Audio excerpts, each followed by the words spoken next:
Good morning, everybody. Happy rainy Monday. Listen, waking up this morning to the wind blowing with my windows open and hearing the rain start to fall made me want to curl up with a book and just read the day away under my lamp, in my comfy chair, with a warm blanket. Although I think it is going to be like a little warmer than maybe like blanket weather today. But all the same, I was ready for it. But I'm also happy to be here with all of you, and I'm ready to see what this week brings. We had an awesome time last night traveling around campus with our 3-house treat trike. Let me see if I can turn my camera. I can. It's sitting right over there, resting after its debut on campus.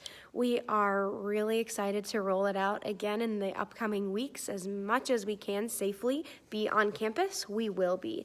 And we've got lots of great things to hand out. We were handing out hugs last night, the drinkable kind. You know, they're like in the little barrels. It's just like fruit juice with all kinds of great flavor and sugar in it, which is what you need on a Sunday night. We had treats, we had cups full of goodies, and we're excited to bring those back on campus. So keep an eye out on our Facebook page for when we'll be on campus next. But we were also on campus, and we know that everyone's a little stressed right now. Right? We're seeing an increase in COVID cases. We're not really knowing what's coming next, and that's hard on everyone, and we're feeling that too. So my big question this week is, how do you handle your stress, and what do you do to take care of yourself? So my fun facts this week are all about that. Now, fact number 1, stress is defined as a state of mental or emotional strain and tension resulting from adverse or very demanding circumstances. So, an upcoming test, maybe you've taken on more hours at work, or you have a big chapter to read, right? Or, it's 2020, we're all waiting for the inevitable zombie apocalypse to start. So, everybody's got their own examples here.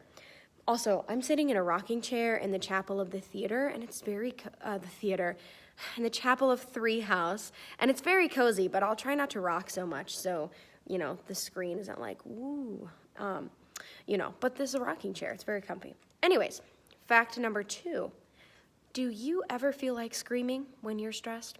Because I know I do. But sometimes plants scream when they're stressed.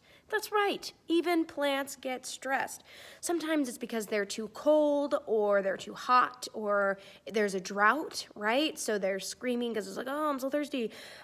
Sometimes they scream when bugs land on them. And that one is extremely relatable because I also scream when bugs land on me. Plants scream at too high of a frequency for our ears to hear, but other plants hear them and send love and support to them, and also are like, oh, so relatable.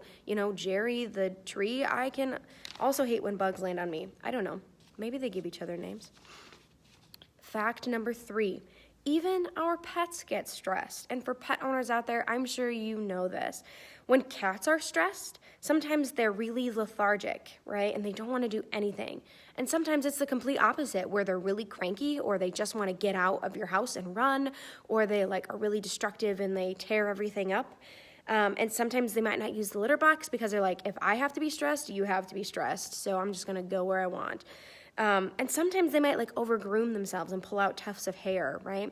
That's also relatable. Sometimes I want to pull out my hair too, but that's a different story. Okay, fact number 4. Have you ever seen a dog lick one spot, like on their leg or maybe their stomach, over and over and over again until there's no hair left and it's irritated their skin? That's called a hot spot. And it comes from a number of different things. This is why dogs give themselves hot spots. Sometimes it's like an allergic reaction, or they have an infection on their skin, and also because they're stressed, right? When they're stressed, they tend to fixate on that one spot. I know a couple dogs that do that. My dog does it too.